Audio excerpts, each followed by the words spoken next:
The Civil War Battle Series, the Battle of Spotsylvania Courthouse, the Battle at the Mule Shoe. Ulysses S. Grant's human battering ram assaults failed to break Robert E. Lee's position at the Muleshoe despite 20 hours of fighting at the Bloody Angle. Just after 6 o'clock early in the evening of May 10th, 1864, near Spotsylvania Courthouse, Virginia, a Union officer waved a handkerchief. The Northern guns fell silent, and Colonel Emory Upton, the only officer on horseback, rode to the front of his troops. 12 Union regiments, some 5,000 men, whom Upton declared the best in the army, stood in 4 ranks, 3 regiments to a line, with bayonets fixed atop their muskets. Only the muskets of the front 3 regiments, men from Upton's own 2nd Brigade, were primed for firing. Upton had given strict instructions that the men do not stop for anything, not to fire, not to reload, not to help their wounded, until they breached the Muleshoe, a bulge in the arc of the rebel works around Laurel Hill. Upton, an aloof, some say arrogant 24-year-old combat veteran who had been wounded at First Manassas, commanded artillery in the 7 Days and Antietam battles, and led troops at Fredericksburg. Colonel Upton had come to the attention of General Ulysses S. Grant 6 months earlier when the young tactician captured a Confederate bridgehead at Rappahannock Station. Abandoning the standard attack, a line of men charging in a wave, he condensed his troops into a human battering ram, a tight column of men surging at lightning speed with one aim, to breach the enemy's entrenchments. If it had worked at Rappahannock Station, it would work here. Upton was sure of it.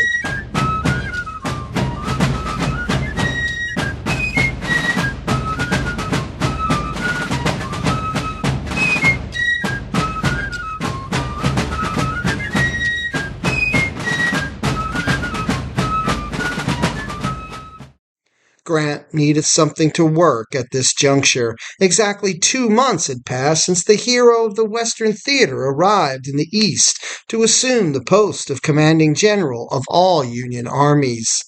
He found himself in an awkward command situation, with General George Meade technically still commander of the Army of the Potomac. He had discovered General Lee to be a more tenacious foe than he had imagined, and he was making little, if any, progress toward ending the war in Virginia. With the Confederates now engaging his troops in ferocious trench warfare and casualty figures escalating on both sides, Grant was looking for a quick, efficient battle and a clean win. Upton's tactic, he thought, might deliver that. Decades later, historians and military experts would debate whether Upton's human battering ram was a bad idea in search of a good one, or simply a tactic ahead of its time, one that required more advanced communication technologies to ensure coordination among forces. But on that chaotic afternoon of May 10th, 1864, facing the Confederates' seemingly impenetrable fortification, General Grant figured he had nothing to lose in trying. How could he possibly have guessed that Upton's plan for a swift, limited loss encounter would devolve into one of the most primal battles of the entire Civil War? Preparation for Upton's assault began early in the afternoon of May 10th. Lieutenant Ronald S. Mackenzie of the U.S. Corps of Engineers reconnoitered the field and recommended a site to Upton where his troops could mass undetected in the woods. From there, Upton spied the Confederate position and the engineering marvel that was the rebels' entrenchment, a single organic structure of interlocking parts. Headlog traverses packed with soil zigzagged the terrain, taking advantage of natural features and providing the men with cover from enfilading fire. Abatis were laid in front of the works to slow enemy infantrymen and make them easy pickings for riflemen behind the logs. Soon the Union's attacking force began to gather at Mackenzie's site. 3 regiments from Upton's brigade, the 5th Maine, the 121st New York, and the 96th Pennsylvania, the 43rd and 77th New York regiments from Colonel Daniel Bidwell's brigade, and the 2nd, 5th, and 6th Vermont regiments from Colonel Lewis Grant's brigade. Lieutenant Colonel Martin McMahon, Chief of Staff of General John Sedgwick, who had been killed only the day before, chose 9 additional regiments for the attack from several other brigades, including the 6th Maine, the 49th and 119th Pennsylvania, and the 5th Wisconsin of Brigadier General Henry Eustis's brigade. Their orders were simple and direct. Race straight toward the Georgia Brigade of Brigadier General George Doles, midway down the western face of the Muleshoe.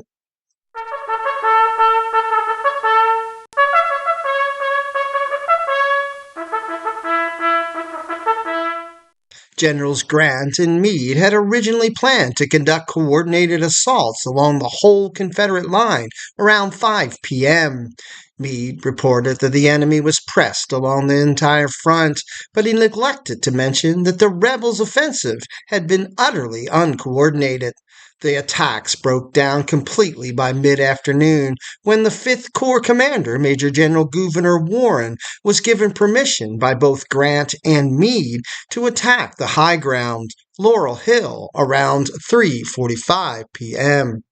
For Upton's battering ram to succeed in breaking open the Muleshoe, his units needed support, and Brigadier General Grisham Mott's 2nd Corps was tapped for that job. Unfortunately for all concerned, communication and coordination was virtually non-existent between Mott and Horatio Wright, who had stepped in to Sedgwick's post at the head of the 6th Corps. In fact, whether Mott was fully informed of his role in supporting Upton remains in doubt. Mott had the difficult job of managing a 2-mile front while preparing an assault against a firmly entrenched enemy. And then there was the matter of timing. When Warren was repulsed at Laurel Hill, Upton's attack was delayed until 6 p.m. Apparently, Upton received the orders to delay, but Mott did not. Mott was operating under early ambiguous orders to attack at 5 p.m. and support Upton, who by then would have breached the Confederate entrenchments. So, Mott stormed across an open field some 600 yards toward the enemy works, where he was met with enfilading artillery fire. Finding neither Upton nor a breach in the line to support, Mott turned back. Meanwhile, unaware of Mott's confusion, the cocksure Upton remained supremely confident of his success. If the Confederate works were intimidating, then the circumstances lent themselves perfectly to his approach. While 200 yards of open field was enough to give some pause, Upton perceived the distance as favorable when compared with the mile that Pickett's troops charged at Gettysburg. Convinced that speed and momentum were paramount if this battering ram was to punch through the west side of the Muleshoe, Upton left nothing to chance and coached the regimental officers to continuously repeat the command, "Forward!" As he saw it, the combination of secrecy, speed, reduced enemy firepower, and sheer force of Union numbers would allow the Union force to take the works and push enough men through to hold the position until supported. At 6:10 p.m., Upton shook hands with Brigadier General David Russell and, operating under the mistaken impression that his troops would be supported by Mott, gave the signal to charge. As soon as we began to run, one soldier recalled, the men, unmindful of or forgetting orders, commenced to yell, and in a few steps farther the rifle pits were dotted with puffs of smoke, and men began to fall rapidly, and some began to fire at the works, thus losing the chance they had to do something when they reached the works to protect themselves. According to Upton, the struggle at the entrenchments lasted only seconds, with the sheer numbers of Union troops prevailing. The first Union men to reach and climb over the works were shot instantly. Many were bayoneted by the Georgians, who initially refused to give ground. The Union troops gave as good as they got. The flag bearer for the 44th Georgia was stabbed 14 times by Upton's men. The Union troops quickly descended on the other side of the unfinished and lightly defended entrenchments, about 60 to 75 yards inside the first line. Upton rode back over the field to activate the fourth line of Vermonters held in reserve, only to find that they had already taken the initiative to join their comrades. But the resilience and swift reaction of the Confederate Second Corps surprised the Union troops. Another rebel battery opened up on the Union troops. Upton asked for volunteers to take the battery, but no one came forward. As the sun set, Brigadier General Stephen D. Ramsers rallied his brigade of North Carolinians to mount a counterattack against the Union onslaught. Brigadier General Junius Daniels, North Carolinians, and Brigadier General Cullen Battles, Alabamans, joined the fray as well. And General Richard Ewell sent Brigadier Generals George H. Stewart and Robert D. Johnston's brigades sprinting into the salient interior to shore up the gap and save the day for the Confederates. The Union troops, unsupported and now outnumbered, were spent.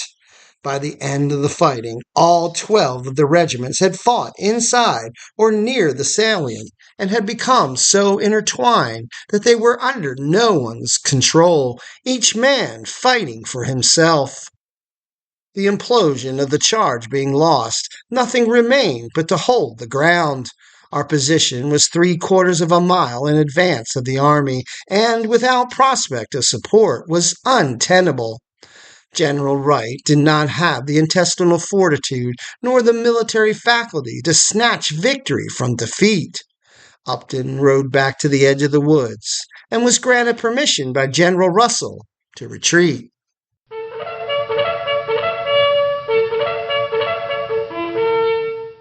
Giving up ground purchased so dearly gained was a painful, defeatist step for a soldier. The Vermonters would not retreat until repeatedly ordered to do so. One participant wrote, "I came back, tired out and heartsick.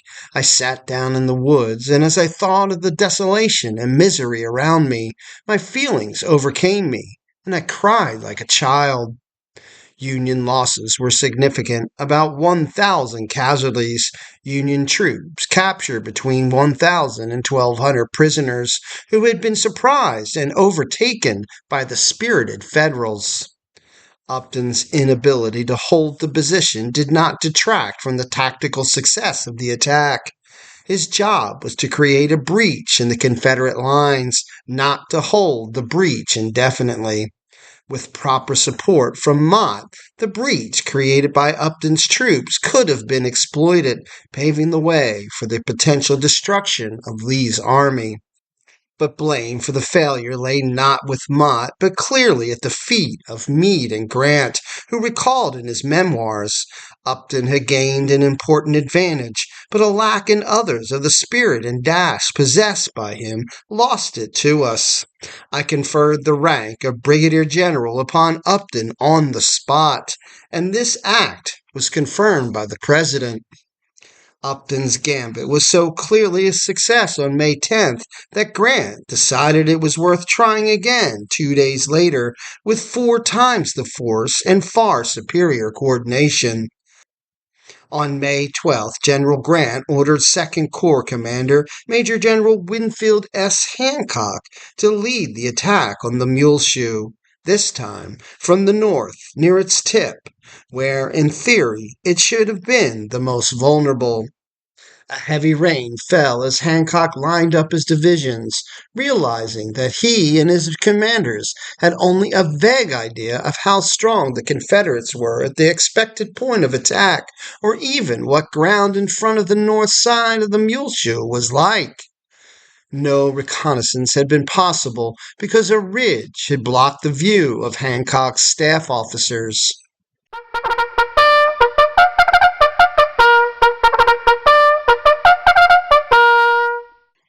At 4:35 a.m., Hancock started his men toward the Muleshoe, the division of Brigadier General David B. Birney on the right and that of Brigadier General Francis Barlow on the left. During the night, Confederate pickets heard a rumbling that sounded like troops moving, and Major General Edward Johnson alerted his brigade commanders. The Union's surprise element was shot when the rebels heard hundreds of Federals let out a loud cheer in the morning fog, thinking they were close to the rebel works. Once they reached the earthworks, a Batis blocked the way. The Union's front worked feverishly to clear them away. Within the works, rebels got the order to fire, but in the damp morning air, many powder charges failed to ignite. The Yankees poured over the Confederate works by the hundreds, fighting hand to hand with bayonets and clubbed muskets. The Federals captured 4,000 prisoners, including General Johnson and Brigadier General George Stewart, who refused to shake Hancock's hand when taken to him. Johnson, who accepted Hancock's courtesy, was taken to a breakfast by a member of Meade's staff. Birney's troops, meanwhile, captured most of the Stonewall Brigade. Hancock's attack, plunging into the heart of the Muleshoe, was close to splitting Lee's army in half. The only thing holding together the two wings of the Confederate Army were the soldiers of Gordon's reserve division, and Gordon frantically began shifting troops to counter the assault. Lee, too, had ridden to the sound of the firing. The Confederate commander, who liked to get up early and ride to the front lines, was already on horseback when he heard the attack begin. Gordon encountered Lee, briefed him, and then turned away, expecting Lee to go to the rear. Instead, Lee began riding toward the fighting. Gordon and his troops pleaded with Lee to get out of danger, and a Virginia sergeant grabbed the bridle of Lee's horse, Traveler, and led Lee to the rear.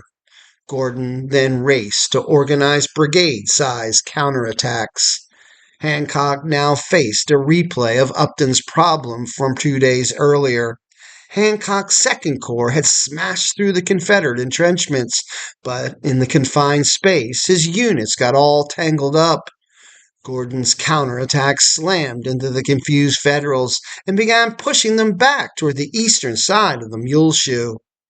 Grant had made plans to reinforce Hancock, and at 6 a.m., the 15,000 men of Brigadier General Horatio Wright's Sixth Corps launched their attack about 300 yards west of Hancock's right. By 6:30, the first of these troops, the 3 regiments of Colonel Oliver Edwards, moved along the northwestern side of the captured Confederate trenches where the earthworks made an angle. Over the next 2 hours, as a downpour drenched the field, more troops, including Upton's brigade, moved in. In this 200-yard wide stretch, at what the troops called the Bloody Angle, all hell broke loose as Union and Confederate soldiers, standing only a few feet apart, shot, bludgeoned, and bayoneted one another beyond recognition. Countless men were trampled in the mud, 4 and 5 deep. A hornet's nest of musket fire even cut down an 18-inch diameter tree. The fighting raged for nearly 20 hours.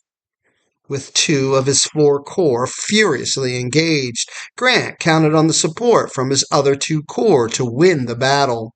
He had ordered attacks from the 5th Corps and the 10th Corps. Both made half-hearted efforts that provided their comrades with little help. Meanwhile, Grant and Lee poured troops into the Bloody Angle, neither giving ground throughout the day and into the night. Around midnight, Lee quietly ordered a Confederate withdrawal to new lines about a half-mile south of the Muleshoe, and by 3 a.m., the fighting ended.